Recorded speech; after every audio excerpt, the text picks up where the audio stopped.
Vladlen Tatarsky killed in St. Petersburg through an explosion at a cafe. The Wagner Group has given him kind of honorary membership, his family access to benefits. The Ukraine government is implicated. Even the Western media and the United States will say that some aspects of Ukraine's government is implicated. What do you make of this attack? There have been comparisons to what happened to Daria Dugina, the daughter of Alexander Dugin, earlier last year. What do you make of this? What's the significance of this? It seems like a pretty significant event, but it comes in the midst as the U.S. and Western media talk about the Wall Street Journal journalist who's right now detained in Russia. That's getting a lot of attention as this huge violation of free speech. But when I was looking at the Western media, there was a lot of, I would say, denigrating of Mr. Tatarsky. He's just a blogger. That some were arguing that this is fair game. I mean, what do you make of all of this, and what's the significance given? I mean, I think he was on the same list that you're on, right, Scott? The Meritovitz list. Anyway, I'll let you go off. Well, I first of all, I would take violent umbrage at anybody who said he's just a blogger, therefore he should die. Tell you what, meet me in the back shed. We'll talk about what's going to happen to you. No, it doesn't work that way, guys. Free speech is free speech. Okay, if you're an American and you claim to be an American, you claim to appreciate the Constitution of the United States, free speech is free speech. Now, I know that Mr. Tatarsky, or Maxim Fomin is his real name, is not an American citizen. But how dare you? How dare anybody who is born in this country say that just because he's a blogger who posts things that you find, you object to, that this is a death penalty? God forbid you ever get on the other side of that and somebody decides that what you're posting, what you say, indeed what you think, is violently objective, and they target you for death. It's not how it works. Whether you agree or disagree with what he posted, this was a war correspondent. This is a man who went out and collected information and packaged it and delivered it to an audience. And it wasn't an insignificant audience. He had over 500,000 subscribers to his Telegram channel, and he was widely quoted. I will tell you straight up that I didn't agree with everything he posted, that I was not a fan of his analysis. But I read it. I followed him because I think it's important that you educate yourself with a wide variety of opinions. And he had an opinion that was influential. He was targeted by the Ukrainian intelligence services. This is becoming more and more clear.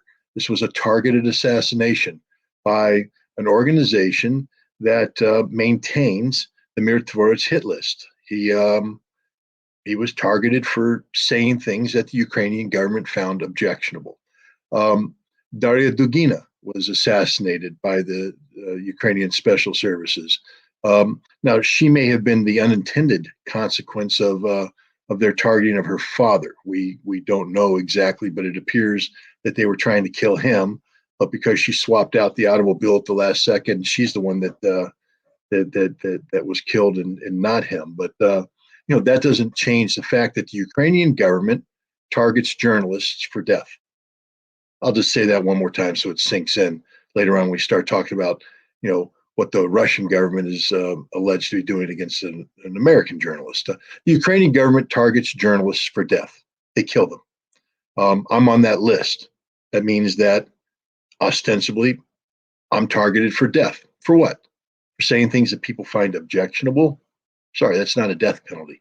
And here's the worst part. The United States government funds this activity. The Ukrainian government has no ability to generate income right now. They're bankrupt. Their economy is trash.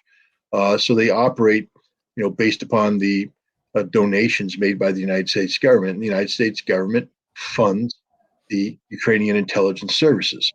We also fund the office of the presidency, Volodymyr Zelensky. His office operates an organization called the Center for Countering Disinformation. It is an organization that was created by the State Department with funding from the State Department. Its meetings are organized by the State Department. And in fact, in July 14th of last year, the State Department organized a meeting of the Center for Countering Disinformation where they published a blacklist. And on that blacklist were a number of Americans who were targeted as Russian propagandists. They were called information terrorists, with an emphasis on the terrorist, meaning that they should be treated as you would a terrorist. That's marked for death, by the way. And also war criminals. We should be arrested and all. Now, my name's on that list. Recently, I was elevated to the #1 spot on that list. I'm at the top. And that list is a feeder list to the Mirotvorets list. So if you're #1 on the Center for Countering Disinformation's list, you're high up on the Mirotvorets list. So I take this a little bit personally. And that's why I get a little angry at people who say, no, that's okay, kill them. Really? Really? You think that's a good idea to kill journalists? You kill people that you don't agree with. That's insane. And the fact that the U.S. government funds this, thereby implicitly supporting this, means that the U.S. government's in the business of killing journalists who dissent, who disagree with the official narrative. Now we can compare and contrast that with the treatment of the Wall Street Journal, journalist who was arrested in Russia on charges of espionage. Now there's a difference, you see. When I write something and post it, you can disagree with it, but I'm not releasing classified information. I'm not spying. I'm not doing something that's harmful to the national security of any nation. This man was caught red-handed, allegedly, receiving classified information. He was in a town, Ekaterinburg, where there are some sensitive military-industrial facilities that produce objects that are essential to the special military operation. And he was digging into production levels to find out if the Russians were in fact producing particular kinds of munitions to the quantities claimed. Now, you can say that that's a legitimate journalistic question, but you don't get to go and get classified documents. That's against the law. You violate the law. You are technically a spy. Now, he may have an excuse, and he'll be brought before a judge, and he'll make his case. But there's no comparison whatsoever between somebody who was caught receiving classified information and somebody who was killed simply because the blog that he ran was unpopular in Ukraine. And to try and make a comparison between the two is absurd. It's just purely absurd. If you're a journalist, don't go collecting classified information. It's illegal here, and it definitely is illegal in Russia. It's illegal in just about every nation there is. There's no journalistic pass. Hi, I work for the New York Times. Hi, I work for the Wall Street Journal. Therefore, I get to see classified information from people unauthorized to do it. Now, in the United States, we do give journalists a pass. We know, for instance, Edward Snowden released extraordinarily sensitive documents to the press, and the press published some of these. We know that Julian Assange did the same thing. Now, Assange, because he's not an American citizen, he's being prosecuted for executing what would ostensibly be First Amendment rights. But notice that no New York Times journalist, no Washington Post journalist, no Guardian journalist is being prosecuted for publishing the same information that Julian Assange published. This is an assault on free speech. That's what the United States does. That's what Great Britain does. We assault free speech. Julian Assange is in prison right now, the 1,000th day of his imprisonment in Belmarsh, a maximum security prison in London, where he is literally dying. I would advise everybody listening to go watch the documentary film Ithaca. It's a sobering movie based upon the support that Julian Assange is receiving from his family, from his father, John Shipton, his brother, Gabriel Shipton, and from his wife, Stella Assange. It's heartbreaking to see what's being done to him. But every American, every Brit should understand there, but for the grace of God, go you. And if Julian Assange is successfully prosecuted, that's the end of free speech in America. Because if you ever publish something that the U.S. government takes umbrage to, and can find a potential to say you have published classified information, that's how you're going to be treated. That's how we treat Julian Assange. The Russians aren't putting anybody, they're not torturing anybody to death. Julian Assange is being tortured to death by the British, and he will be tortured to death by the Americans when he comes here, if he is indeed extradited. There's no American journalist in Russian prison being tortured to death. There are people serving time for espionage. Uh, they've been found guilty in a court of law. We can sit here and say that's not true. That's a trumped up charge, whatever. We did the same thing to that poor Russian girl, the redhead who had the NRA fixation and all this stuff. We put her in jail. Butina, right? Maria Butina, Marina Butina. Put her in jail for being an unregistered foreign lobby. She didn't commit espionage, but we treated her like that. So please get off your high horse if you're an American. Okay, there is a double standard here. We arrest people, we torture. Ask her how she was treated. Ask her how she was treated. Ask her what the Bureau of Prisons does. And if you want to put a blind eye to what they do, I'll tell you, they do it. If they're accused of doing it, they do it. Corrections officers are scum personified. These are people who are out of control. There's no checks and balances. They murder prisoners every day in America. They abuse prisoners because they can, because nobody cares about them. They're locked away and forgotten. And Maria Butina was put into that system, and she was sexually assaulted by Bureau of Prison authorities. She was put in solitary confinement. They harassed her. They tortured her. For what? Because she failed to register, in her lobbying efforts on behalf of the National Rifle Association. Okay, so I really don't want to hear anything about this. I'm not saying that the Russians treat their prisoners any better than we do, but the fact is, we have a gentleman, Mr. Whalen, a former Marine, who was accused of gathering information in an unauthorized fashion. He's currently serving an espionage sentence. We have this new Wall Street Journal journalist who is probably going to be prosecuted. And if you're prosecuted in Russia for espionage, you're going to be found guilty of it. And he's going to do jail time for what? For committing a crime, a real crime, not a faked up, trumped up crime.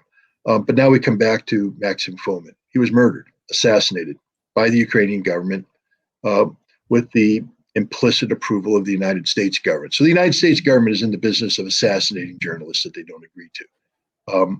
And that's just straight up truth. And, I take it personally because I may be traveling to Russia in the near future. And if that happens, is the U.S. government going to allow the Ukrainian government to target me? Now, the Russians will say, we'll protect you, we'll take care of you. But that's not the point. It shouldn't be about protection. Journalists should not have to have protection traveling and doing their job. The fact that they have to have protection means somebody's trying to kill them, which means somebody doesn't appreciate free speech. Now, we know the Ukrainian government is that kind of government, but the United States government is funding them, is supporting them, is silent as they target Americans. And that should be disturbing to everybody.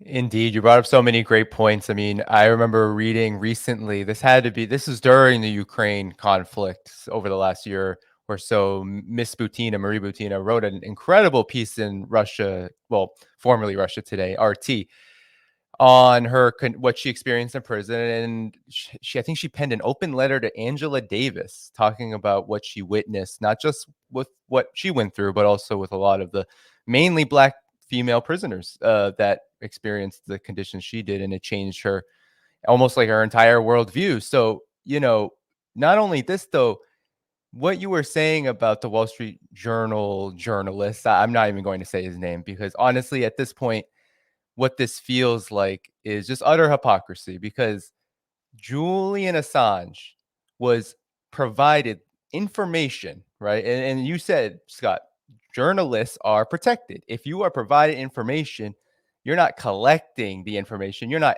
actively getting it. People are giving it to you, and you're releasing it to the public as part of journalistic duty. That's what Julian Assange did, and his team. And now he's being tortured in a witch hunt. This journalist was literally doing the espionage.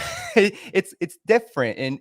And yet Julian Assange is being charged with the Espionage Act, and we'll see what happens to this journalist. But the treatment of them is so different. And then you have, of course, Mr. Tatarsky, who was just blatantly killed. Where do you place these attacks by Ukraine? Because the SBU is implicated.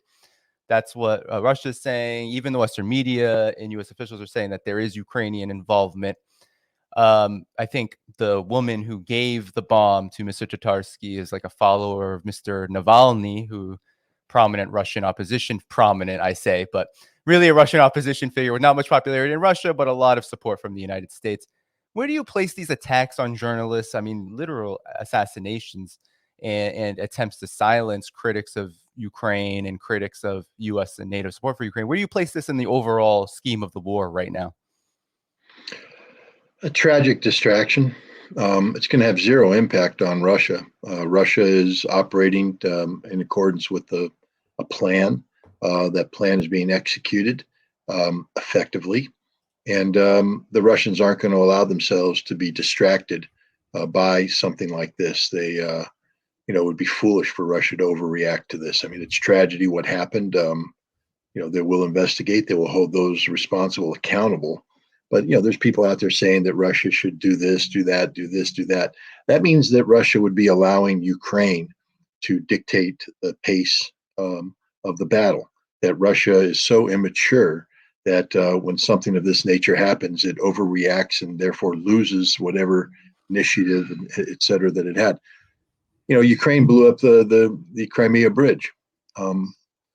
Russia could have used that as an excuse to target Zelensky, target the Ukrainian government, start killing leaders. They didn't. Why? Because they understood that the ideal way this war ends is to get Zelensky to come to the negotiating table.